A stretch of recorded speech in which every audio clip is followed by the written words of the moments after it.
legislation. Basically, this guy from Schoolhouse Rock. Bill. Fun fact, his last name is Cosby, and you can see why he dropped it. Anyway, in the lead up to the Democratic primaries, we've heard a lot of big promises about the fabulous bills candidates will sign when they're elected. The best way to go forward, in my view, is through a Medicare for All single-payer program. I have a proposal to build about 3 million new housing units. My big idea is a freedom dividend of $1,000 a month for every American adult starting at age 18. My big idea is baby bonds. We need to have our transportation system run on electricity. I'm going to make sure that happens. No, Jay Inslee. You're not going to make that happen, primarily because you dropped out of the race 2 weeks ago, possibly because your whole campaign tactic of drive-by scooter shouting was at best a little ahead of its time. The problem is, as appealing as many of those ideas sound, none are likely to happen, even if a Democrat wins, because they'd have to go through the Senate. And you know the Senate is the country's second most influential body after Dwayne "The Rock" Johnson's. Ladies and gentlemen, that man is 5 years older than me. And I know. Whatever you're thinking now, I know. And look, the modern Senate is a giant non-functioning roadblock, as any senator on their way out will tell you.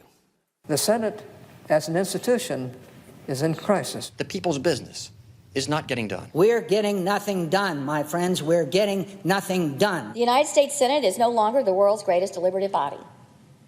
And everybody needs to quit saying it.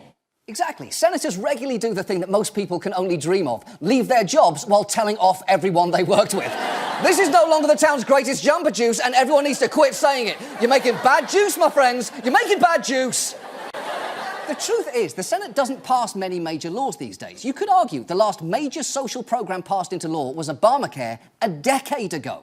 And that low level of production is largely thanks to one incredibly annoying legislative tool. Not actually this tool, although he is certainly at fault.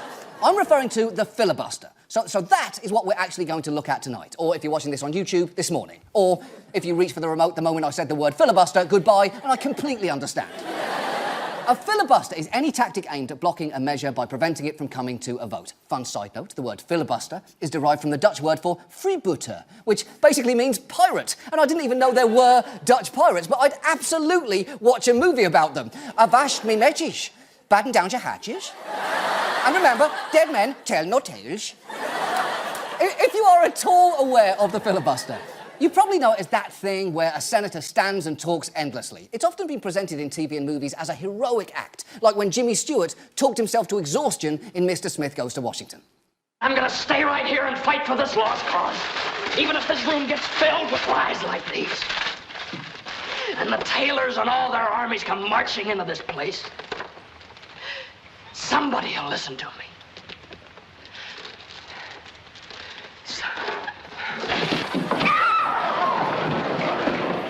He was a bad actor. I mean, they were all pretty bad back then, but he was especially bad. The thing is, that movie made the filibuster seem like a good idea. Just like how The Wizard of Oz made going on a trip with a furry, a vagrant, and an axe-wielding robot seem like a good idea, but in real life it's only a good idea if you know them. But the modern filibuster is nothing like the Jimmy Stewart version. It's become an overused tool of obstruction, and in practical terms, it essentially means that a simple majority of 51 votes isn't nearly enough to pass legislation. If you don't get 60 votes for a bill, it's dead. Which means, theoretically, senators from the 21 least populated states, representing just 11% of Americans, could overrule everyone else, which seems pretty extreme. So, to quote everyone who's ever sat in a bathroom stall with a 3-inch gap in the door, why on earth was it designed this way? Well, people often claim that it goes back to the founding of the country. It's an argument that runs like this. You may wonder why the Senate has this 60-vote rule when it's a straight majority rule in the House. Well, the answer is that the founders meant it that way. The Senate was designed to be the cooling saucer where the two parties were forced to work together, and hence that 60-vote threshold. Okay, so there's a few things to know about that, and the first thing is that it is not true. There is nothing about a 60-vote threshold for legislation in the Constitution, nothing about it in the Federalist Papers, nothing in Jefferson's private letters, and nothing skillfully wrapped by Alexander Hamilton to the delight of everyone within earshot. In fact, some historians say the filibuster was created by mistake, and even then, the first one didn't take place until 1837, so it was categorically not part of the founders' original vision. It's like claiming the day Alexander Graham Bell invented the telephone, he also sent the first dick pic. No, he didn't. That development came much later, 2 weeks later. But she is actually right about that whole cooling saucer idea. That's a story that comes up constantly, and it goes like this. The Senate was created to be a cooling saucer to the hot legislation that comes from the House. It is the cooling saucer. We all know the story. The old metaphor George Washington used was the House is the cup of coffee where the coffee is very hot. The Senate is the saucer that you pour the coffee into so it can cool the passions of the House. Okay, first, never say cool like that ever again, ever. But setting aside the argument that the Senate should be more deliberative than the House, you might be wondering, why on earth would someone pour coffee into a saucer? Well, in the 18th century, people apparently did exactly that. They would pour coffee out of their cup into a saucer to let it cool, and then drink it directly from that, which is clearly ridiculous, and it's honestly something I wish I'd never learned, because Thomas Jefferson seems like a towering historical figure until you imagine him sipping out of a saucer like a fucking cat. But it is true that the founders wanted the Senate to be a counterweight to the House. They achieved that, though, by having fewer members who serve longer terms, 6 years, not 2, and until 1913, not having them directly elected by the people. So, if keeping the filibuster is not following the founders' wishes, why do we still have it? Well, some argue that it preserves the Senate's ability to be a bastion of debate, as this senator explained in 1952. The Senate of the United States is the last open forum in the world where the rights of all minorities can be fully and freely and completely debated. And while I would never and have never taken part in a filibuster, neither would I take part in an effort which would result in depriving any minority group in this country from having their cause fully discussed and fully debated on the floor of the United States Senate. Okay, so first, the Senate's reputation as a haven of gentlemanly debate is at best overblown.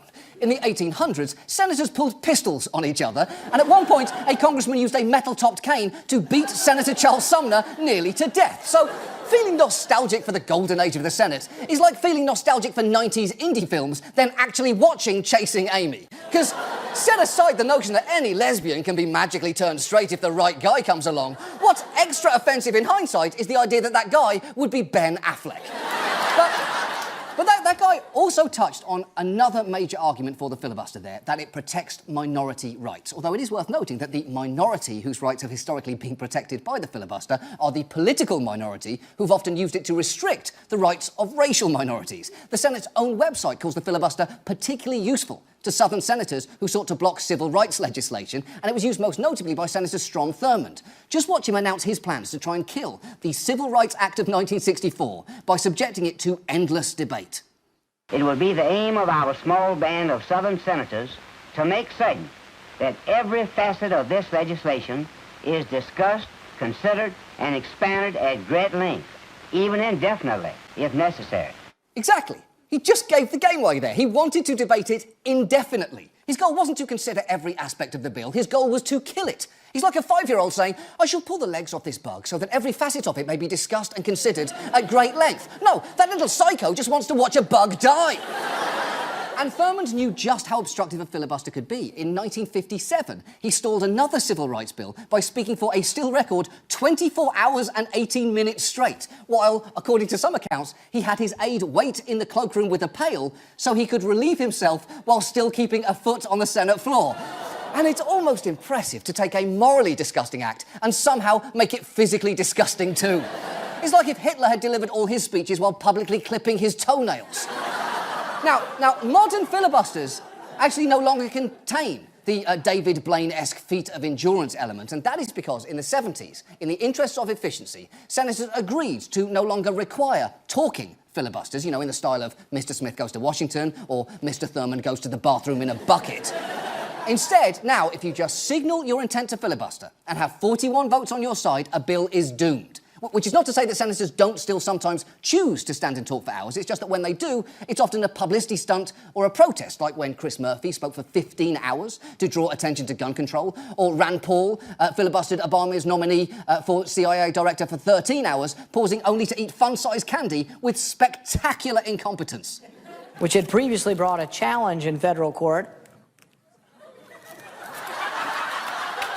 to the legality of the authorization to target al-Awlaki in Yemen, released the following statement. How on earth are you eating something so small that badly? I mean, it didn't even present the challenge of a regular candy bar. We've all gotten into the quagmire of a normal-sized Milky Way and not been able to get out until everything we know and love is covered in caramel. We've all been there. But that was fun size. It should have been easy. Although I will say this, at least Rand Paul stayed on topic. Unlike when Ted Cruz filibustered against Obamacare. And when you watch this, remember, the stated argument for this tactic is it is supposed to be a vital means of facilitating a full and robust debate. I do not like green eggs and ham. I do not like them. Sam, I am. Would you like them in a house? Would you like them with a mouse? I do not like them in a house. I do not like them with a mouse. I do not like them here or there. I do not like them anywhere. I do not like that man, Ted Cruz. I do not like his far-right views. I do not like his stupid chin. I do not like his smarmy grin. I do not like him with a beard. I do not like him freshly sheared. I do not like Ted Cruz at all. That man, Ted Cruz, can suck my balls. But again, Cruz and Paul didn't need to do that. And when you combine the fact that it's now easier to filibuster with the increasingly partisan nature of the Senate, it's frankly no surprise that its usage has skyrocketed. If you look at the number of cloture votes, which is a good way to measure filibuster use, the number during Eisenhower's term here was 2. Whereas in Obama's 8 years here, there were 506, which kind of undercuts the final argument made in favour of the filibuster, that it encourages bipartisanship. That if you have to get 60 votes to end debate on a bill, the parties will just have to work together. But the reality there is, that is simply not happening. Thanks to the filibuster, many pieces of meaningful legislation, some with bipartisan support, have died, from the Manchin-Toomey gun control bill to the Paycheck Fairness Act to the public option in Obamacare. We have reached a point where senators don't so much brag about what they've passed as brag about what they are going to obstruct. Just watch Mitch McConnell promising a room of supporters that the Green New Deal and Medicare for All won't even see a vote if they ever end up in his chamber. None of those things are going to pass the Senate. They won't even be voted on. So think of me as the Grim Reaper. The guy who's going to make sure that socialism doesn't land on the president's desk. OK, Mitch, you really don't have to tell me to think of you as the Grim Reaper. It's like if Donald Trump said, think of me as a bunch of trash bags from a Cracker Barrel dumpster brought to life by an ancient curse when a clown fucked a car alarm. I'm way ahead of you there, buddy. I already think of you that way. So to recap the main arguments in favour of the filibuster, we've always had it. No, we haven't. It enables debate. No, it doesn't. It protects minorities. Not the ones you're thinking of. It encourages bipartisanship. Not even close. It has become so difficult to pass a law. The big issues of our day are now being handled by other branches of the government. Major issues, from immigration to climate change, are being decided through things like executive actions and court rulings. So, why keep the filibuster? Some presidential candidates, including Pete Buttigieg, Steve Bullock and Elizabeth Warren, want to get rid of it. But before you get too excited about some of your favourite Democrats, and also Steve Bullock, calling for it to be abolished, you should know, so has this guy. We have to get rid of what's called the filibuster rule. We have to. And if we don't, the Republicans will never get anything passed. You're wasting your time. Exactly. And there is just nothing that can make you question one of your beliefs, quite like Donald Trump unexpectedly sharing it.